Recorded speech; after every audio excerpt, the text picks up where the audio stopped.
country chic, not black tie, right? So, my bad. I've got 1,000 stories on that guy. He has been a dear friend of mine for many, many years, and I begged him 1,000 times and talked to his beautiful wife, Diane, and all their sons. I wish he would run for president. He speaks like 5 languages. He knows everybody in the room. He knows everybody in the world. He would be a great leader for this country, and I really love General James Jones. But he's always told me no. I guess it'd be a pay cut or something. I don't know. Anyway, I'm very humbled and honored to be here tonight. The great general asked me if I'd be interested in doing this, and I will do anything for him. So I get here tonight, and I learned a lot. The Atlantic Council, you give a great light at the end of the tunnel to a country that a lot of people in the flyover states, like where I live in Oklahoma, as we feel like, and sometimes we're eroding as a nation.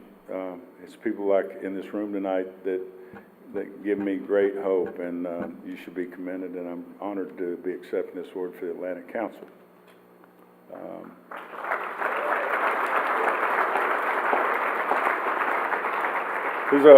There's a couple more organizations that need to be brought to the attention of the 200 and something shows we did in 11 years overseas. That could not have been possible without a wonderful, wonderful organization that gets very little recognition, the USO. The USO, if you're here tonight,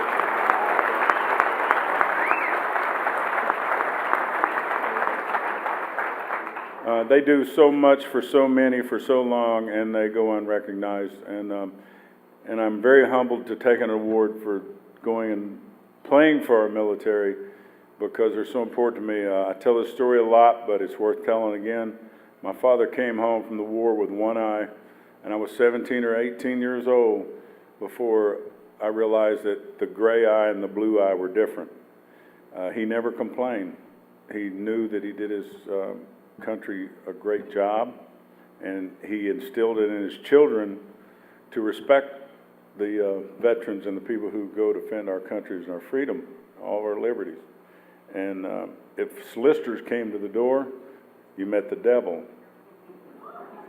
If a veterans organization came to the door, you come in. I welcome you guys back on here. If you're new, consider subscribing, liking, and also share this video. Now, Tobykeith, the legendary country music singer, and of course, the beloved artist who was really loved and cherished by so many people, was laid to rest in a private ceremony that actually took place in Norman, Oklahoma. And, you know, it was a ceremony that was so befitting. We saw a couple of photos, like you can see in the video, plus a couple of clips that were circulating on social media actually during his funeral procession, and it was really very emotional. So many people actually gathered on the roadside to wave, to say their last goodbyes to Tobykeith, as actually he was taken to his final resting place that happened in Oklahoma, that is within more in that area of Norman. So the police actually was part of the funeral procession, like you can see on the screen, and we saw the authorities, the sheriff's car was also in there, and people were waving the American flag, and you know, it was a ceremony that was so befitting. The parade or the car cascade was actually quite long. The line was quite huge. There were a couple of SUV cars, a couple of Land Cruisers, and of course other expensive vehicles that carried the body of Tobykeith as actually he was being taken to the church. There were prayers, and of course the family plus friends and amongst other band members gathered, you know, to commemorate and also pay tributes and also send their last goodbyes to the legendary country music singer that is Keith. So it was really a very emotional ceremony, and like you can see on the screen, so many people were in there.